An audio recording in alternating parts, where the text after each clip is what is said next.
Lucy a rencontré, comme beaucoup de filles, un mec sur Tinder qui lui plaît. Ils se sont parlé pendant plusieurs semaines sans se voir en vrai et ils ont même découvert qu'ils avaient quelques amis en commun, ce qui est un truc plutôt rassurant quand tu rencontres quelqu'un sur Tinder finalement. Tu te dis bon, on a quand même des connexions indirectes, donc logiquement je risque pas de me faire tuer par cette personne quoi. Si tu prends le cas extrême. Lucy explique qu'un soir elle était un peu en déprime et elle avait envie de voir quelqu'un. Elle a donc appelé un Uber et elle a décidé d'aller chez ce mec qui s'appelle Tim. Une fois sur place, ils ont commencé par discuter devant la maison ensemble et Lucy a trouvé que le courant passait encore mieux en vrai. Elle était ravie. N'est-ce pas trop parfait comme début d'histoire? Si. Elle lui a notamment parlé de ses problèmes de santé et ça a beaucoup touché Tim étant donné que sa sœur est décédée et qu'elle avait une maladie proche de celle de Lucy. Ce détail a son importance.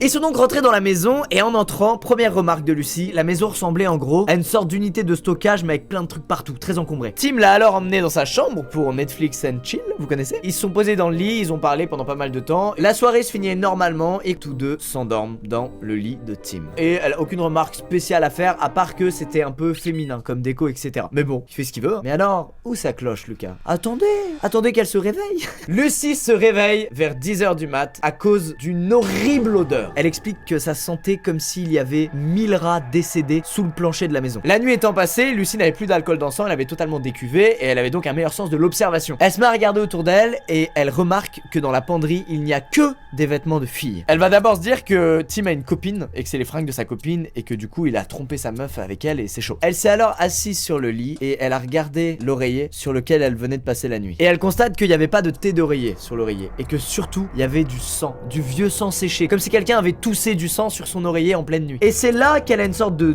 déclic. Elle a vu les vêtements de filles dans la penderie, elle se souvient que Tim lui a parlé de sa sœur qui était décédée d'une maladie. Eureka, elle comprend qu'elle est probablement dans la chambre de la sœur de Tim. Elle lui demande alors avec délicatesse si ils viennent de dormir dans la chambre de sa sœur ou pas. Et Tim lui répond que oui, c'est bel et bien la chambre de sa sœur et qu'il n'a rien changé ni lavé depuis qu'elle est décédée.